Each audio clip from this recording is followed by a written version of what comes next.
Hello and welcome to another episode of Can't Stop the Growth. I'm your host, Chad Peterman, and today I have a very special guest, a fellow Hoosier, which is always nice to get one of those on the podcast, but excited to hear his story. A little bit different than some of our previous guests that worked directly in the trades. This guy has worked for a number of years. I guess, I don't know how he characterizes it, but kind of alongside the trades in his business, really, knee deep in the happenings of the trades and what's going on. And it just made a huge impact on what it is that the trades have become and what they continue to develop in, all while at the same time building a really, really big company, I think by standards in his space.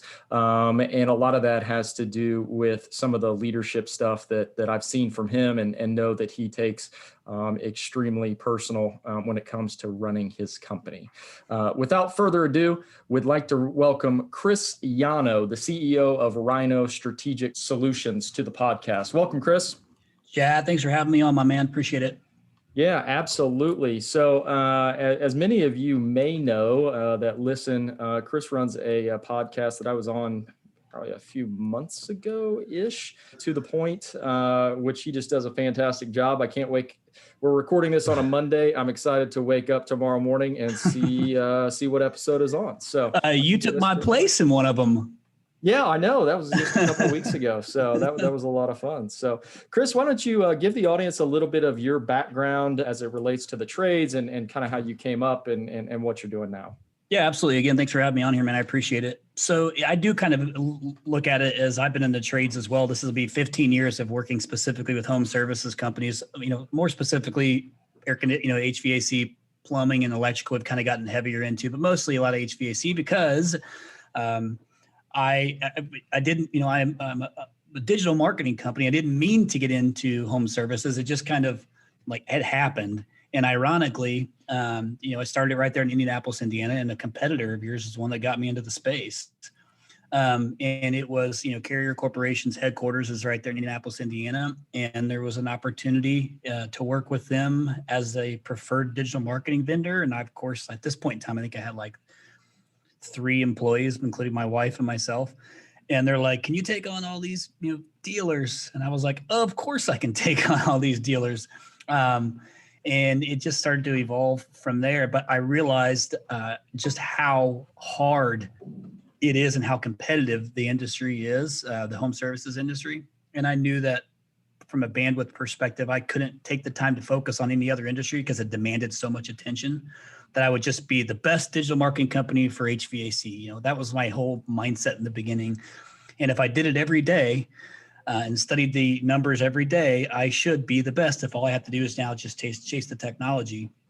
And fast forward, 14, 15 years later, and I'm doing the exact same thing. It's just now there's 100 plus, employees, and we're all still focused on the trades. So yeah, man, I didn't mean to get into the business, into the home service space, but here I am all these years later, and I love it, man. Working with the folks in the trades has been super rewarding for me. It's been great, a great business. It's interesting whenever we have to hire people because we're like, you're going to learn more than you ever want to know about heating and air conditioning and plumbing and electrical, and you're going to do it every single day. So is that what you want? But the culture is going to be great.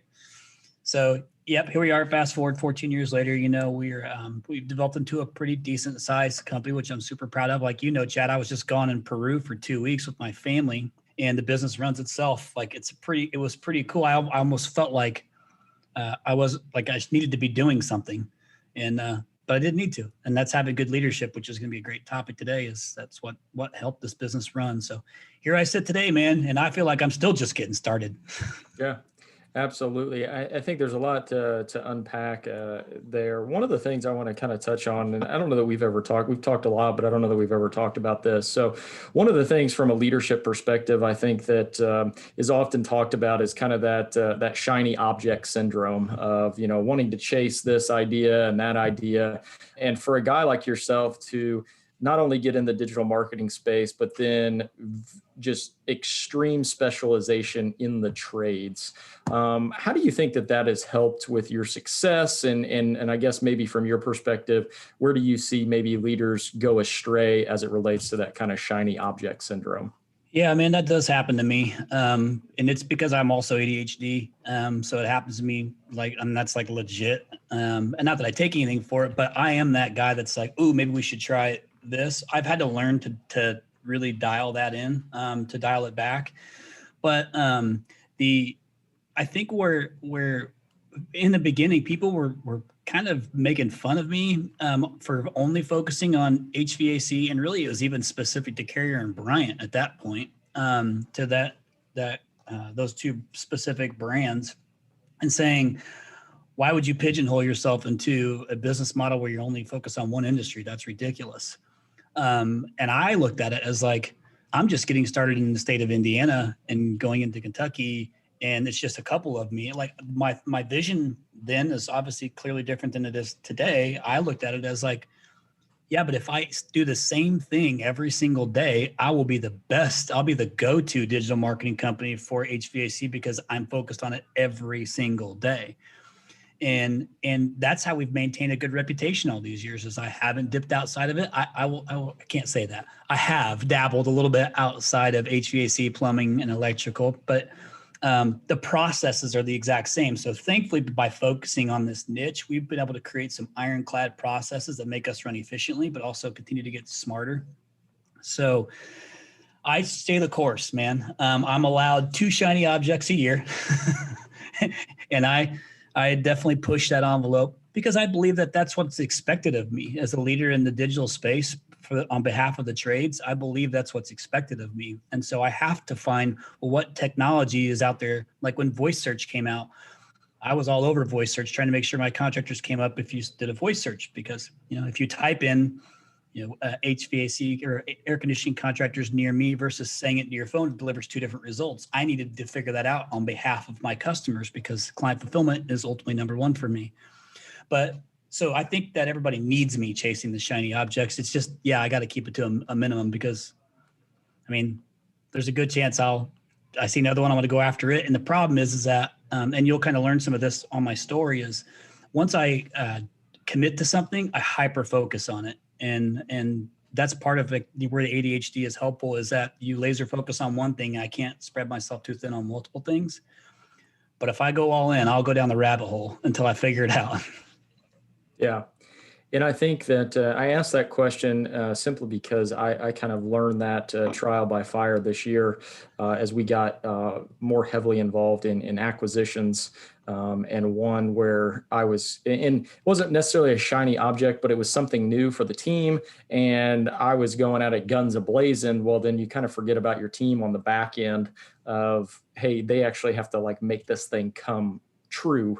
And so one of the things that I learned specifically, and you may be able to share some thoughts on this, was that while having the idea, and as the leader, you're supposed to chase those shiny objects to a certain degree. That's your job, is to create the vision and to make the company grow and run. But utilizing your team to get their buy-in, I think, is extremely critical when it comes to one of these ideas. What would you say as far as how you guys kind of operate? I know your wife is the CFO there, so it kind of have those checks and balances. But how do you guys function on your team as it relates to, hey, I'm going to go chase this idea, but yet I've got to have the back end be able to fulfill this idea, or else it's probably never going to work?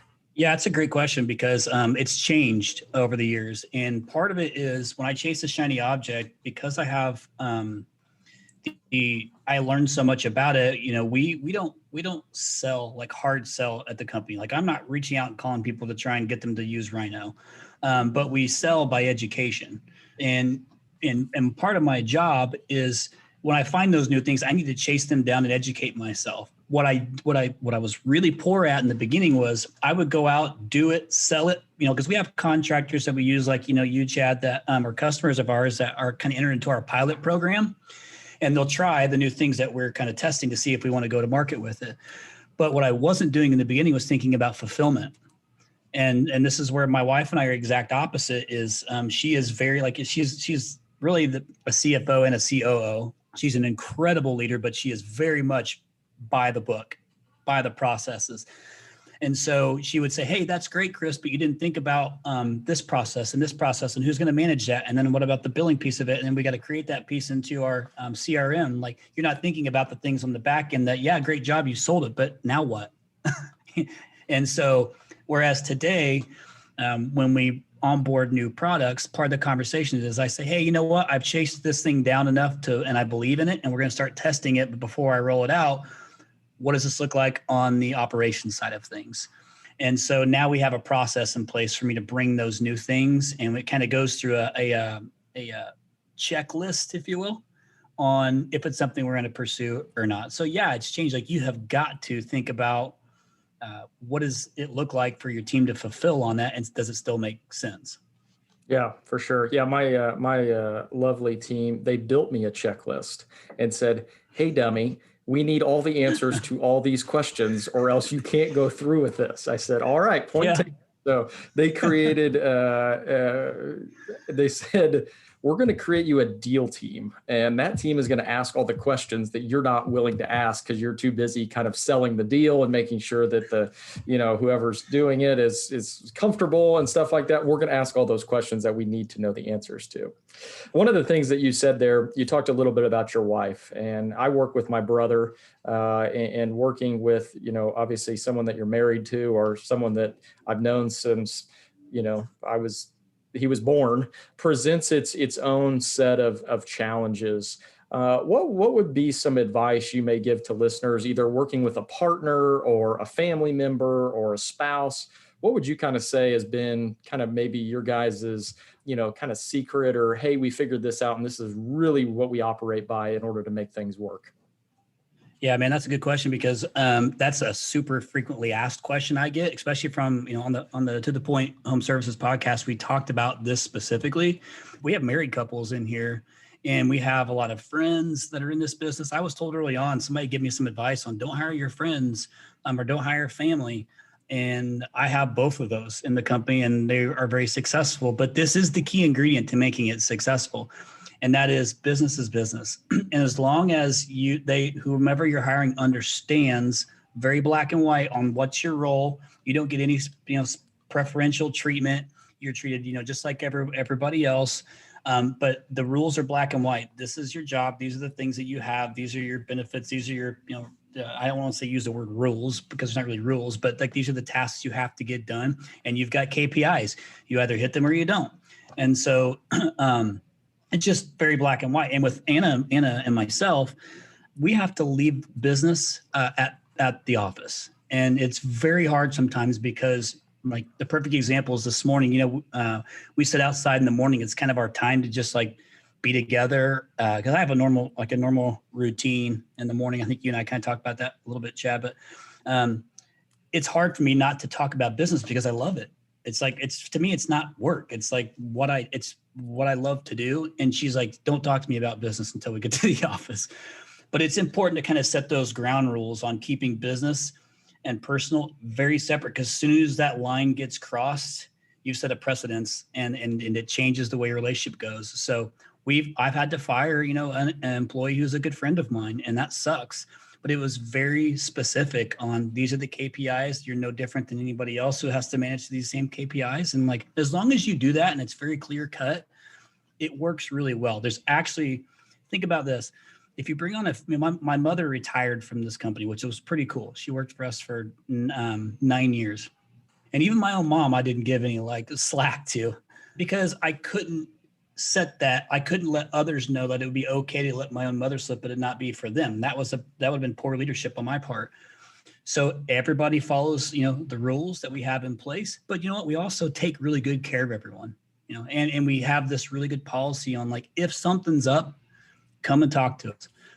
And that's what's been super successful for us. But again, just keep it very black and white. Business is business. And if you slip up, you own it. Take accountability, and you either move on or make a change.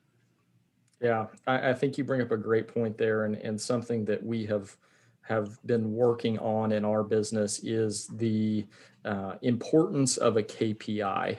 Tell me a little bit more, maybe, I guess maybe contrast, was there a time maybe early on in the business when you didn't have KPIs, and what kind of frustration may that have caused you, versus now when you have KPIs in place and you're allowed to say business is business and personal is personal, because there's actually like a scorecard of sorts.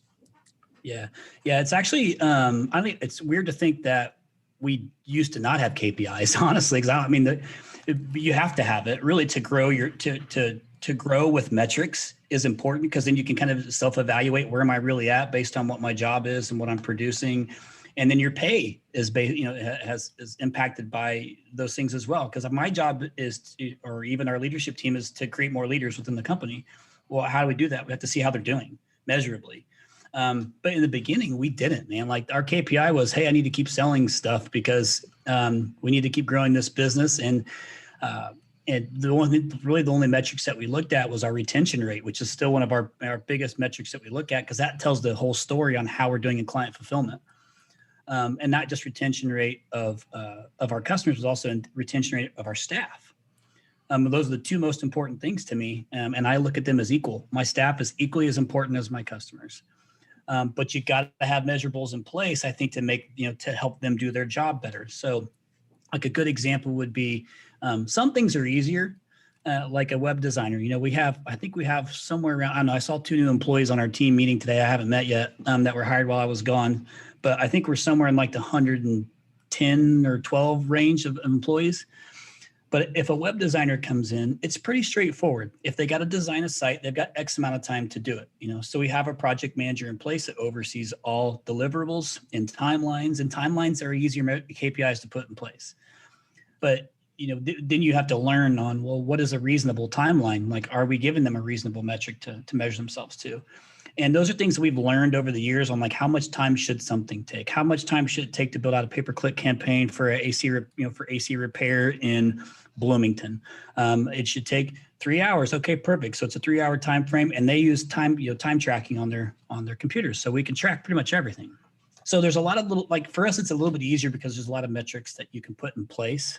Like doing an install. How long, if there's no issues, how long is an install supposed to take? When should they be in and out of there by? You figure out which KPIs to use once you've been in the business long enough to hold them accountable, but also to help them grow. And it's just something that we learned as we went. And it is crazy because, like I said in the beginning, we didn't use KPIs. And it blows my mind today to think like we had such great success and growth without those KPIs, but we're also burning the candle at both ends. And where we could have managed this thing and grown it a little bit more efficiently had we applied them early on, because we're just kind of like Mach 10 with our hair on fire. Yeah, absolutely. And I definitely think that's probably an emotion or a feeling that a number of business owners can definitely feel when it's just, go, go, go, go, go. Then once you sit down and kind of look through things, is there a more efficient way to get there? Yeah. Sales isn't always the answer. Yeah. Not always the answer. Yeah. There's the law of diminishing returns at some point in time. One of the things you said there that I agree with wholeheartedly is that, your employee retention is just as important as your customer retention. And I know a little bit more about your story than maybe most. And the reason I ask this question, I'll preface it with this, is the reason I ask this is because I get asked a lot of like, oh, how'd you build that culture? Or how does that, and to me, there's a lot that goes into it, and culture is always evolving. What would you say are some of the things you've learned about while developing your culture there at RYNO? Man, I love talking about culture. Yeah. We have such an awesome culture here, and really it's been more about maintaining it through growth. And but here's what I look at, and I'll share quite a bit in this. So if we can take some time in this little space here, Chad. Yeah. The first thing we do when we interview somebody is we look at them as a human being first. How are they personally? And then we look at professionally, because I will take an A+ human being that's a C professional and make them an A professional. I love good people who genuinely care. Our core values are I mean, everywhere in this, like everybody knows every core value that we've got. We talk about it daily. We've got them on our wrists, like, and we empower them to make decisions based off of our core values. But what we've done here is, I'm really proud of the culture that we've built. I'll tell you what, I think the hardest thing I've had to overcome in my professional career to date was during the pandemic and maintaining culture during a pandemic, because we're very much together. And even though we have some employees out of state, they are flying in at least once a quarter. Like they're all here right now in the office, because we do. Another thing is, we do, I know you know this, Chad, but we do service days. Every one Friday, every single month, we shut the office down and we go and serve somewhere in the community. And so what that looks like for us is, most of our employees work 4 9s and a 4. So they only work half days on Friday anyhow.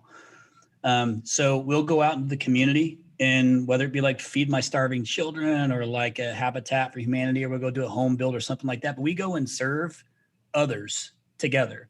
And we call it a service day. And we've done it literally since the beginning of the company. It's the one thing I will never, ever let go of that we will do. Now it's changed as we've grown, because some people can't take on, a business of our size. We have to split the teams up.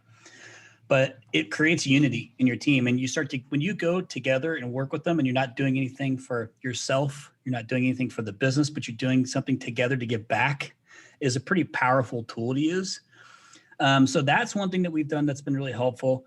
We give everybody's birthdays, we give everybody their birthday off. That's an important day for us. It's an important day for them. So we give them the birthdays off.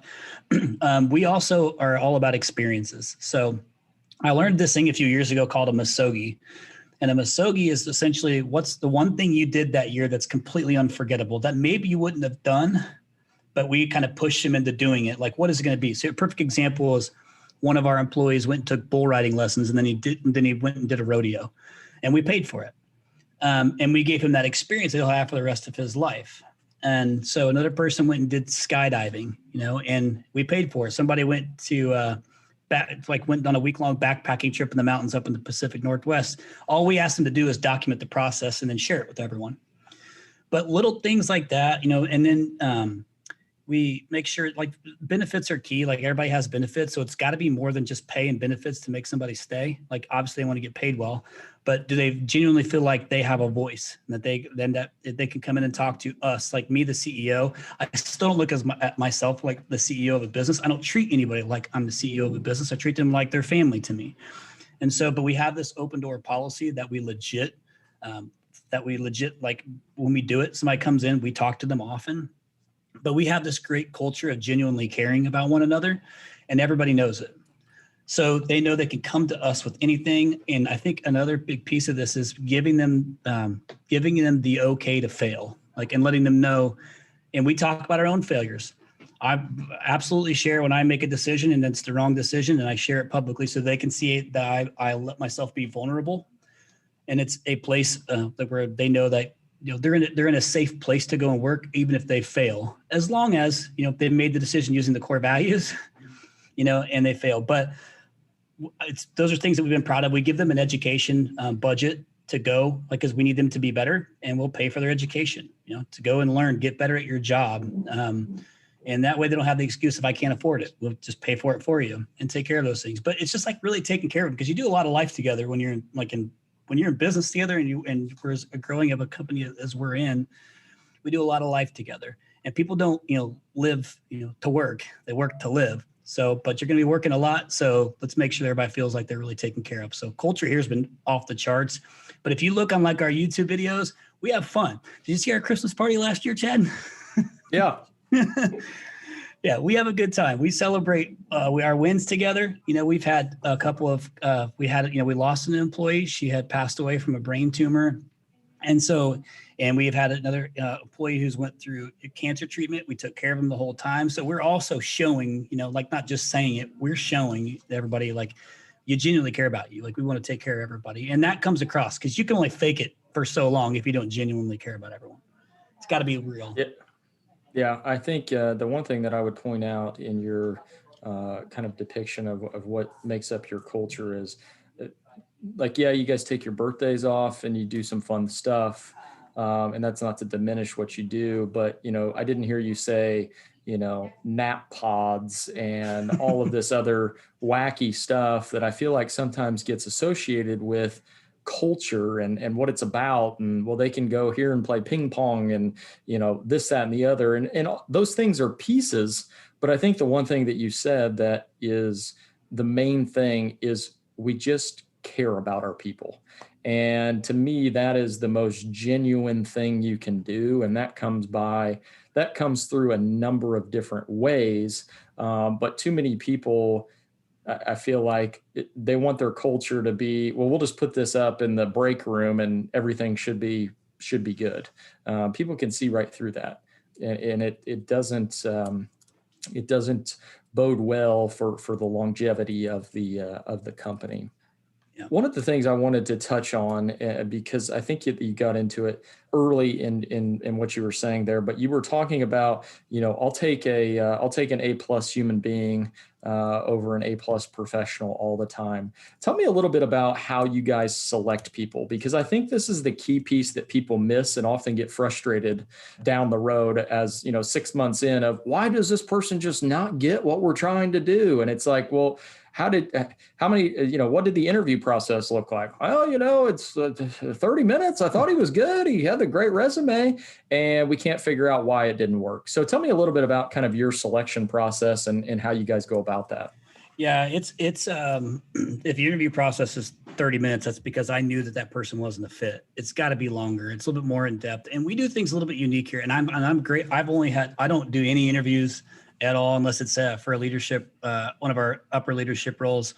But the volume of applicants we get is insane. Like, it is insane. And so you really have to kind of weed through, and there's some specific things that we look for where we can tell somebody, like you can see if somebody's been a job hopper, like some basic things. But once we get them in here and we have conversations with them, before I ever ask a single question about their professional, whatever they've done professionally, I have a set list of questions that I always ask personally, because I want to know who they are as a human being. And, in an interview, you kind of have to be able to expect that, they're really trying to impress you. So they might overstate some things that they do, but there's some certain questions that you can ask just about what's their motivation. One thing I love, what motivates you?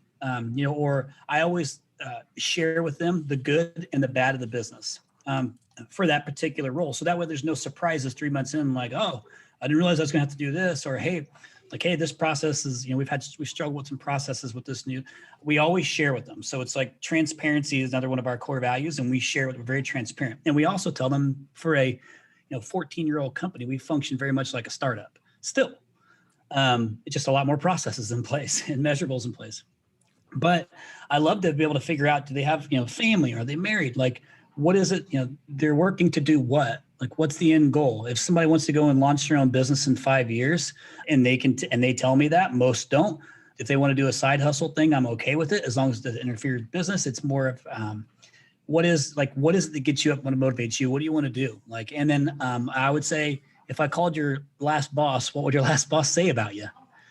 And that's usually, like, I love watching people's body language. And when you ask that question, you can usually tell, like, from that question on, well, maybe don't call my last boss. Or my boss would say this about me, and we love to ask, do you have a mentor? I love asking that question. I got like 4 mentors, and all for different phases of my life.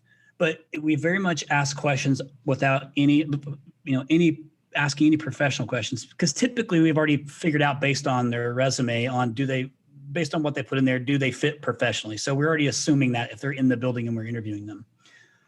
And then what we also do is, when we share with them what our vision is for the company, we feel like, where do you feel like you want to be a part of that vision? So I think that's important in the interview process, to let them know where we're going and where we're at and how they play a part in it. But we preach culture, because you can kind of tell from somebody's characteristics in the interview if they're going to fit or not, and just by asking personal questions. And so I love asking a lot, because again, you can tell a lot about a human being. Then we do put them through, you essentially got to do 3 interviews to be able to even get an offer here. And it's not just myself or someone else. There's usually a couple different people that interview them, so they can see the different perspectives. And I know it's a little bit different in your world because the volume of technicians available is much smaller than my opportunity for employees. But you can teach it to, specifically, especially because you got, top tech, you can bring in a person who has no skill set at all and start to coach them up. But if they're not a decent human being, you can't coach that piece of it. That part's tough. So I believe that if you get somebody who I love asking the question too of what are their own values. I don't share what our core values are until after that question, but I like to see, if I've got two really close candidates, which one more kind of closely aligns with our values just as that they've kind of shared with us. And it's interesting because a lot of people that you interview and you ask them what their values are, don't know. They don't have answers. It's kind of a weird question to ask because you're like, oh, what are my values? I'm honest. I like to have fun. Like they don't know what to ask, but some people are like dialed in and they're like, oh, my core values are, I am honest and I want to grow. I want to be educated. And you can kind of, from that, find we'll do some of those so they already kind of match our culture. So just some simple questions that you can ask to find out who they are as human beings. Yeah, no, I appreciate you sharing those. I don't know that there's any better advice than good interview questions. I feel like everybody's always looking for those. Interviews can be definitely awkward or, hey, what do I ask next? And what should I be hearing? And all of that good stuff. One of the things you mentioned that I want to dive a little bit into as it relates to leadership is you mentioned that you've got mentors. And for me, I actually talked about this on the last episode. I think it's incredibly important, especially as you ascend to, leading an organization or leading a department or whatever it is. Oftentimes people can think that the learning is over. That, hey, I've reached where I want to go. I guess in your experience, you've worked with a ton of people in our industry that are leaders of just awesome companies. What would you say are one to two characteristics of those people that lead those businesses that you can tell from your perspective, not necessarily being super involved in the business, but working as a partner of that business, that you can see are things that leader exhibits that really have a major impact on their organization? Yeah, thankfully I have had the opportunity to work with a lot of some of the finest in the industry, which is cool. And there's a couple of, I think what you're asking is there like a couple key traits or characteristics of that type of a leader. And one is humble. You don't have to know everything. And I think vulnerability is looked at as a negative, and it's actually a complete positive. Because if I thought I learned everything I needed to learn and my business, I would be scared to death. Like complacency kills growth, in my opinion. So I constantly want to be the dumbest guy in the room. But what I love about some good leaders is that the majority of them, and you kind of got to meet, a few of those at RYNO X, is how amazingly humble they are and willing to help. And they ask a lot of questions. We had Leland Smith here from Service Champions, and he asked me so many questions that I was like, he's constantly trying to learn. Like he was asking me questions that I don't think had anything to do with his business at all. It was more just about how we are running, RYNO. And so the fact that he's vulnerable enough to just keep asking questions and keep educating himself on just everything, I thought was really great. I love that. I ask a lot of questions. So being humble enough to ask, keep asking questions and know that you don't know, you still don't know everything, even though some people seem like they're the smartest guys. Here's another good example. Ken Goodrich has been on the podcast quite a bit from Gettle. Ken is like the king of asking questions. I went to a meeting with him and we went and saw Robert Kiyosaki, who wrote Rich Dad, Poor Dad. And it was Michael E. Gerber, who obviously Ken wrote a book with. They've been in here, but he asked so many questions and is just okay with, because some people feel like they don't want to sound like they don't know, but they don't know, and they don't want to. They're too afraid to ask the questions. The true leaders I find are vulnerable enough to ask questions and get smarter. They don't care about what the perception is of them. I also think that another good trait is in this past year and a half, I think really exposed this is the willingness to help others is a super admirable characteristic that I had loved to see this past year and a half, because everybody's like, yeah, come to my shop. Like you hear some people talk about doing R&D, rob and duplicate. Well, listen, a lot of these guys that run these big companies have been to like a ton of your guys' shops to see, well, maybe they're doing something better than me. And again, like putting in the time and going and being willing to learn, but they're so helpful. Like so many people are extending, their time, which I think is the most valuable asset to help others get better. And that's an admirable trait too. I mean, I know a couple of peoples that are in those positions they use some of that as almost like a create relationships, so that way you can potentially bring them in as an employee. But if you treat, you know what I'm talking about. But if you, I love the characteristic of people wanting to be able to help everyone, because there's something to learn from everybody in some way, shape, or form, I think. It might be small or not, but so those are a couple of things. Being humble and being willing to help. I think is a really good trait that I've seen in a lot of good leadership. Yeah, and I think that I think you're a prime example of this, and I think you would probably agree that the times that I've learned the most are when I reached out first to help, and ultimately you learn a ton. It opens up doors. People see that. They see that, hey, you're willing to, donate your time and speak and, do whatever it is to just share whatever you've been through. Hey, I don't know everything, but this is what I've seen. This is what we screwed up. This is what I feel like we've done pretty well. This is where we're still working to get a little better. And it's in those times where I've just, developed relationships and been exposed to different situations where at the end of the day, you learn a ton. And I think you've mentioned it on the podcast your podcast is that, you're learning by asking questions in this type of format. And I'm doing much of the same. I've got a whole page of notes here of things that you've said that I'd like to start doing. So I appreciate you sharing that. I think that's an extremely admirable thing as well. Thanks, man. When a leader's willing to do that. So what, as we kind of near kind of the end here of this podcast, what are you doing internally? So one of the things that we're constantly doing, and you mentioned top tech of growing technicians internally. One of the other things that we're trying to do is ready people for leadership roles. And I'm a firm believer that everybody's a leader, but then there's also a step where you're leading others. What do you guys do internally, or what are some of those things that you may be able to share with the audience who's in a position where they'd like to take on one of those leadership roles?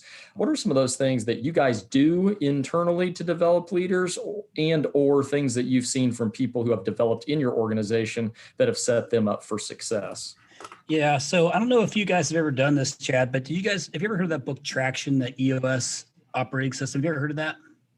Yeah, absolutely. So that was one good task you can do with your leadership team that we implemented last year, and it was good because it was not us answering I think you and I talked about this before too, Chad. Is sometimes we have to sit outside of the leadership meetings so people aren't looking to me for the answers, and you let the leaders make decisions. And I'm a big believer in that. Again, I always say, the core values. If the decision you make on whatever it is utilizing those values, I'll always back you on it. And even if it's the wrong decision, we'll learn from it and move on. But I'm a big believer in letting leaders lead, and also letting them know that if they fail, that it's okay. And that's the only way you learn. I'm no different. I learned a lot by failing a lot, or making wrong decisions. It's not the end of the world, but it's actually super healthy. So, but we have weekly leadership meetings. So right before I was on this podcast with you, we bring all of our leaders in, and we have a weekly meeting, and we basically just kind of hit on, what's the pulse? Any issues with anybody we need to talk about? Do you need help with something? And so those weekly leadership meetings have been really great. And once you get them comfortable enough to be able to share in front of like myself or Anna or anybody on the executive team that's in that leadership meeting, once they're comfortable, like saying something, I use air quotes, stupid, they start to grow a lot faster, because they don't want to, if they don't want to say anything, is what to run the risk of sounding stupid. You just let them know it's okay to like say something stupid, and that's the only way we're going to work through this. That's the only way you're going to learn. And so we just built that culture in our leadership team of a fail fast and move on type of methodology, or be vulnerable enough to ask stupid questions. Because the reality is there's not really, there are some stupid questions, but in that instance, the only way they're going to learn is if they ask them and run the risk of being stupid. So it's not like somebody's like, oh, they make fun of them, unless it's me. Like, people are okay making fun of me, and I'm okay. That's kind of the culture that we have here. Is I do ask stupid questions sometimes because I'm trying to figure stuff out, but I lead by example. So I'm asking stupid questions. But the weekly leadership meetings are great. We also do 2 offsite retreats a year, and it's basically here's the things that we said we were going to do at the end of last year, and how are we measuring to those things. And at the end of the year, it's how did you do with your team, and how are your team's performance? That's another obvious way of understanding how they're doing as a leader, is based on their team's happiness, client fulfillment, and performance. That's the employee satisfaction. But those weekly leadership meetings are cool. And I know, Chad, and you and I've talked about this, is I love when they bring up a problem that needs to be fixed, or an issue, no matter how big or small it is, of you let them solve it. And you encourage them to solve it. And then you just ask questions to get them to think through the answer better, versus me just taking it and doing it for them. And but when you do those weekly leadership meetings, it starts to build like this cadence and this comfort in them to know, like, okay, yeah, I can, like, I feel good about this. I can ask the wrong question, and it's okay. I got help to figure this thing out. And it's not just coming from us. Like, I left for 2 weeks to go to Peru with my family, and this business ran seamless because we got great leadership in place. Yeah, absolutely. I think one of the things that you said that I think we've talked about before is I'm a big proponent of a lot of the, like every Tuesday afternoon, we have our operational meeting, which is basically with all of our leadership team, just to kind of go over what happened last week, what this week looks like, so on and so forth. And there's a lot of times that I will mysteriously have a scheduling conflict with that particular meeting that's at the same time every Tuesday, and has been for quite some time. Weird. Yeah, but it's weird. Yeah, but oftentimes, like you said, it is to allow them, empower them. You put the values in place so they have something to operate off of, and then let them go at it. And I think that's been the most fun that I've had in watching the business grow, is finding out things that you don't even know how they work. Like, that's one of my favorite things to do. Like, oh yeah, yeah. Great decision on whoever made that. That's fantastic. I'm glad we do it like that. Yeah, you feel proud. You're like proud of them that they did that. Yeah, exactly. And that is, I think, something that from a leadership perspective, it's very difficult to give up control. And I feel like the businesses that, and I talk to a lot of people, is the businesses that are struggling are the ones where the owner cannot give up control. And that's either a personal thing, or they haven't selected the right talent to surround themselves with, that they feel okay to give up the control, to give up those reins. So obviously that's contributed to your guys' growth. You got to delegate to elevate, man. You got to you have to give leaders the opportunity to lead. I mean, I don't know how else you would, like, I don't have to have all the answers.